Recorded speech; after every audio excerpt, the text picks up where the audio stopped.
What did you like about that tonight, coming back into this building and getting off to a great start like that? That must have been pretty fun. Yeah, it was fun. It was a good atmosphere.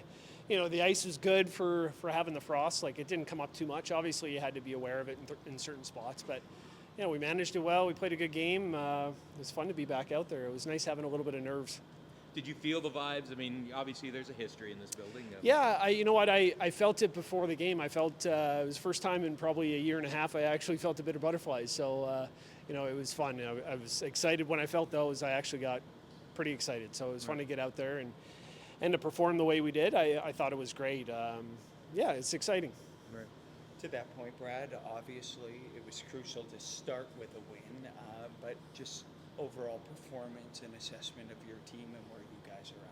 Yeah, really good. I think Mark played really well. He's been struggling a little bit the last month, but man, oh man, he threw the rock really good today. So hopefully that's something to build on.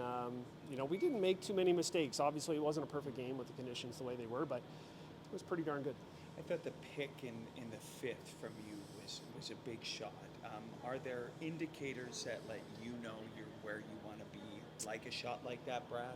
Yeah, you know what? I think the biggest thing that I've struggled with probably over the last year is just getting a feel and a read for the ice. I feel like I'm throwing it as good as I ever have, just not putting the broom in the right spot a lot of times. And on a shot like that, obviously I put it in the right spot. And, that's nice. It gives you a little bit of confidence. But it's game one, but it's, a lot of things we can build on for game one. So a lot of positives. I must say I'm happy, but I also realize there's a long way to go yet, and you can't get too excited at this point. And a bit of a grind, I gotta say, and I feel like that's gotta be probably what to expect this entire week with this field, wouldn't it be? Yeah, you're gonna have more of those than not of those, and it can come from anybody, right? Like, it doesn't matter who you're playing in the field, for sure. So good. It's good to get worked that hard first game of the event, right? That's not a bad thing. How important was it to just kind of manage that game after? Jordan made that around the horn, really got the energy going, but those two planks back to back. Yeah, and I left a lot of points on the board personally. Pretty straightforward shot for 3 earlier on.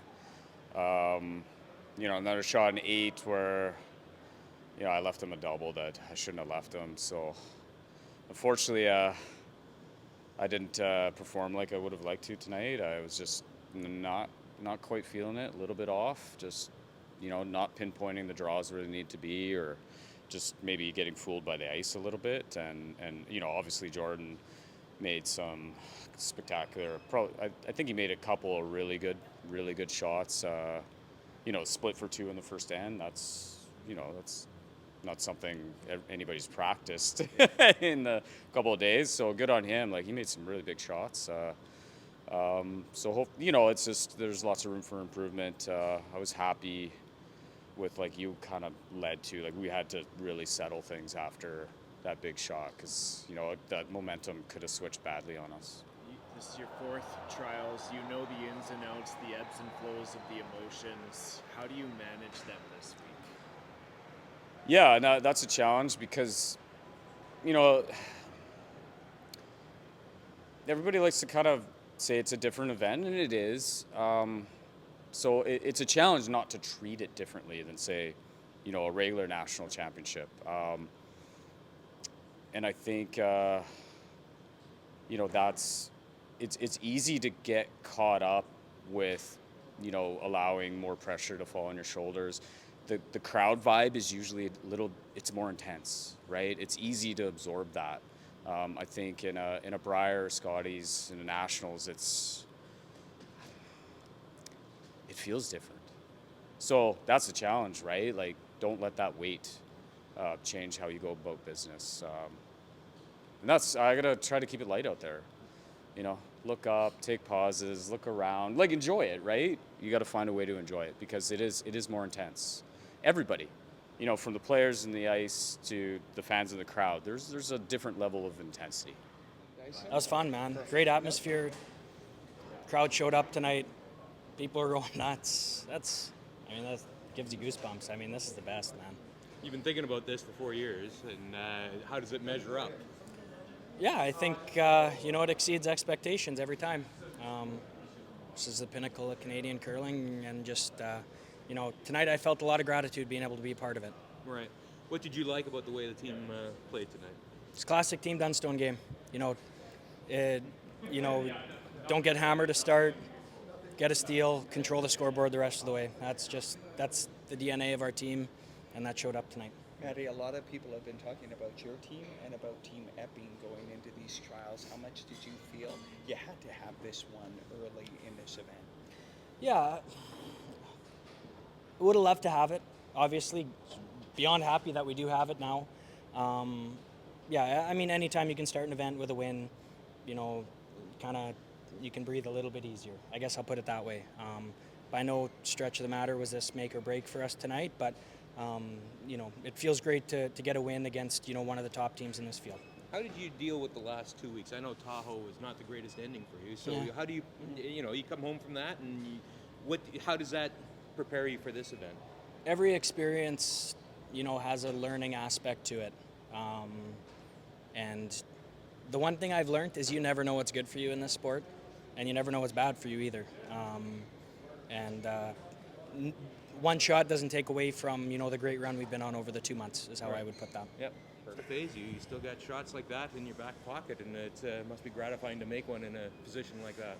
Yeah, for sure. I mean, it was a good game, a couple shots here or there, and played a great last end, got a couple half misses out of them, and made my last one when I needed to, so it feels great.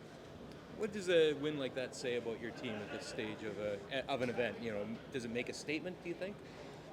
I don't know. It's one win. I mean, every game is so hard here, but we always have real close games with those guys, so that doesn't surprise me. I mean, I'm sure most people don't give us much of a chance, but we think we have a chance, and we've come in here prepared, and that wasn't our best game for sure. So hopefully we can pick it up a little more and get some more wins. To that point, Kev, about maybe people writing you off or whatever, every path in these quadrennials is different. How would you describe this one and this path to this moment?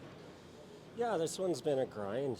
I mean, first couple years, our first year we made the playoffs at the Brier, so we thought we'd kind of, go up from there. But, last year was a terrible year.